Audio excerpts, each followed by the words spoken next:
Hello students, good morning you all. I am अलंकार सिन्हा, रामपाल स्मृति विधि महाविद्यालय में आपका हार्दिक स्वागत है। आज की लेक्चर सीरीज में हम लोग ट्रांसफर ऑफ प्रॉपर्टी एक्ट 1882 पढ़ने जा रहे हैं।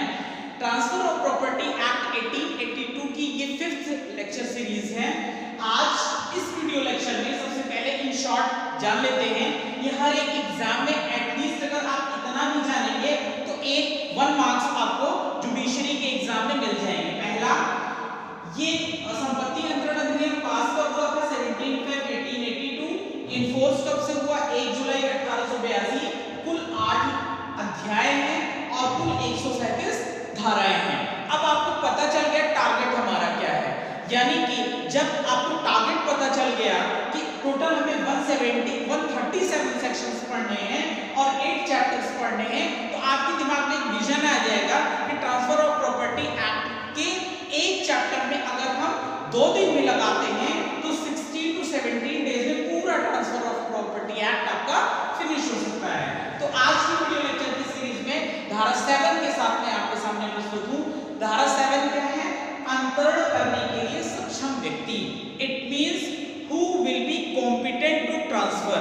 तो कॉम्पिटेंसी ऑफ ट्रांसफर सेक्शन 7 में दिया गया है और आपके बुक में एक बार देख लेते हैं क्या लिखा हुआ है कि every person competent to contract and entitled to transferable property और authorized to dispose of transferable property not his own.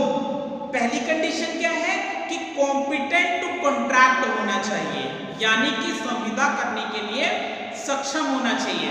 तो संविदा करने के लिए सक्षमता भारतीय संविदा अधिनियम के धारा 11 में लिखा गया है कि संविदा करने के लिए सक्षम कौन है। तो अभी हम इसे भी डिस्कस करेंगे। फटाफट इसके आगे देख लेते हैं। हर व्यक्ति जो संविदा करने के लिए सक्षम है, पहला पॉइंट, संविदा करने के लिए सक्षम हो।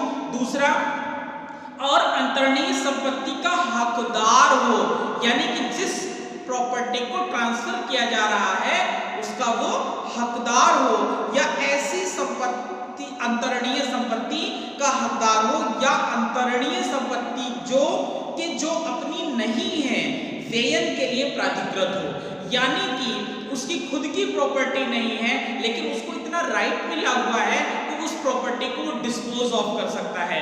कैसे डिस्पोज ऑफ कर सकता है सोच करके देख लीजिए। मान लीजिए ए नाम का पर्सन किसी प्रॉपर्टी का मालिक नहीं है, टाइटल होल्डर नहीं है, और उसे प्रॉपर्टी को डिस्पोज ऑफ करना है, व्ययन करना है, मान लीजिए उसको सेल आउट करना है। तो कैसे करेगा? तो जाहिर सी बात है ए नाम का पर्सन जो प्रॉपर्टी का टाइटल होल्डर है वो क्या करेगा?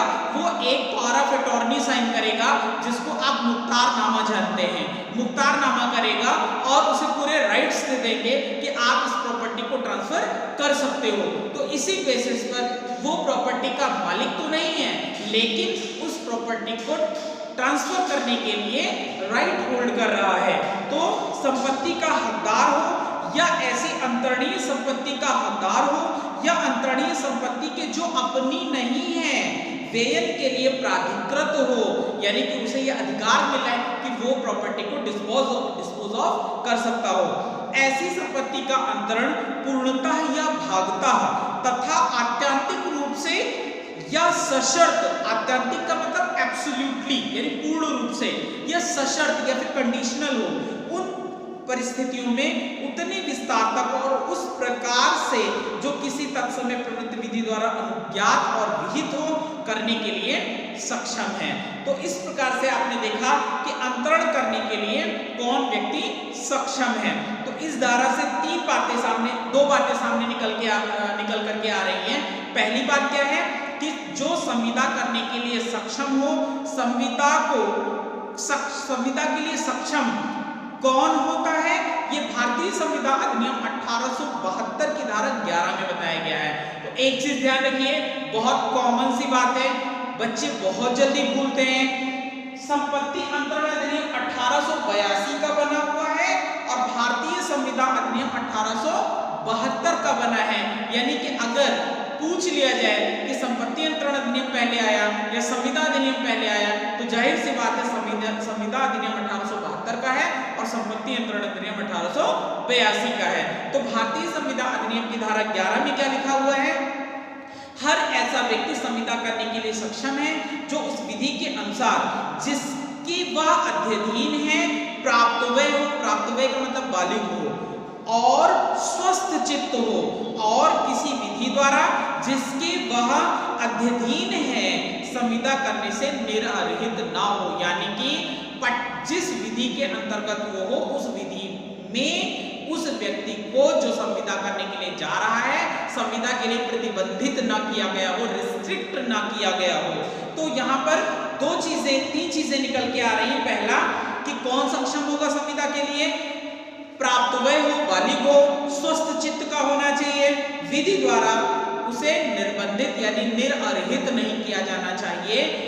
तीन अगर कंडीशंस फुलफिल कर रहा है तो कोई व्यक्ति संविदा करने के लिए सक्षम है, और कोई भी ऐसा व्यक्ति जो संविदा करने के लिए सक्षम है वो प्रॉपर्टी को ट्रांसफर करने के लिए भी सक्षम है, ऐसा भारतीय संपत्ति अंतरण अधिनियम का धारा 7 कहता है।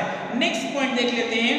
स्वस्थ चित्त हो, स्पष्ट कोई विकृत चित्त संविदा ना कर सकेंगे। जाहिर सी बात है कि कोई भी ऐसा व्यक्ति जो विकृत चित्त का हो यानी मेंटल डिसऑर्डर जिसको वो कॉन्ट्रैक्ट साइन करने के लिए एलिजिबल नहीं होगा। अन्य विधि द्वारा निरर्हित ना हो, मत व्यक्ति अक्षय माना जाएगा, यानी कोई ऐसा व्यक्ति है जो मत है यानी कि ड्रिंक किया हुआ है और ड्रिंक की कंडीशन में वो किसी कार्य की प्रकृति और परिणाम को समझने में अक्षम है, तो ऐसी स्थिति में संविदा करने के लिए उसे सक्षम नहीं माना जाएगा।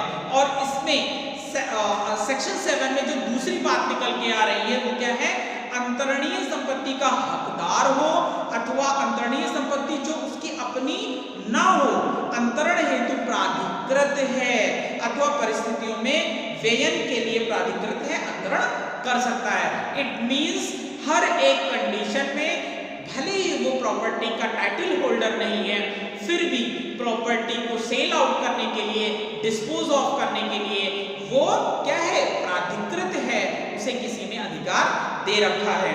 तो तीन बातें हैं जो बहुत ध्यान देने वाली बातें हैं। आप अपने एग्जाम में के आंसर में लिख देंगे तो आपका आंसर और भी ज्यादा वजनी हो जाएगा, यानी आपके आंसर को पढ़ करके एग्जामिनर आपको समझ जाएगा कि आप स्टूडियस स्टूडेंट हो। पहला पॉइंट क्या डालेंगे कि दानदाता आवश्यक नहीं होता कि दान ग्रहीता अवयस्क हो सकता है, यानी कि दानदाता अवयस्क नहीं हो सकता है, जो दान देने वाला है, डोनर है, वो अवयस्क नहीं हो सकता है, लेकिन जो दान ग्रहण कर रहा है वो अवयस्क यानी अप्राप्तव्य यानी नाबालिग हो सकता है। नेक्स्ट है अनियोज्य दावा का अंतरण किसी न्यायाधीश को नहीं किया जा सकता। जो एक्शनेबल क्लेम है, कहां पर आता है एक्शनेबल क्लेम, याद है, कमेंट बॉक्स में लिख करके आप हमें बताइए कि एक्शनेबल क्लेम संपत्ति अंतरण अधिनियम के किस अध्याय में किस धारा से किस धारा तक है। आपको पिछले वीडियो लेक्चर में ये मैं बता चुका हूं। देखते हैं कि कौन स्टूडेंट कमेंट बॉक्स में लिख करके अपने इस नॉलेज को एक्सप्लोर करता है। Let's come to next point. बंधक अवयस्क के पक्ष में हो सकता है, यानी कि अगर बंधक किसी जमीन की रखनी है, गिरवी रखनी है, तो बंधक किसी अवयस्क के पक्ष में हो सकता है। अवयस्क बंधक नहीं कर सकता है, लेकिन अगर अवयस्क के पक्ष में बंधक होना है तो ऐसा हो सकता है। ऐसा क्यों है? क्योंकि वो प्रॉपर्टी किसको मिलने जा रही है, अवयस्क के फायदे के लिए है। तो जाहिर सी बात है कि अवयस्क के फायदे के लिए कोई भी कॉन्ट्रैक्ट किया जाता है तो वो कॉन्ट्रैक्ट वैलिड माना जाता है। तो इस प्रकार से आपने आज की वीडियो लेक्चर की सीरीज में क्या देखा कि संपत्ति अंतरण के लिए सक्षम कौन है, और क्या निकल करके कंक्लूजन आ रहा है कि संपत्ति अंतरण के लिए हर एक ऐसा व्यक्ति सक्षम है जो भारतीय संविधान अधिनियम 1872 की धारा 11 की शर्त को पूरा करता हो। तो आज की वीडियो लेक्चर की सीरीज में इतना ही। नेक्स्ट वीडियो लेक्चर में सेक्शन 8 के साथ आपसे फिर मुलाकात होगी। Thank you so much.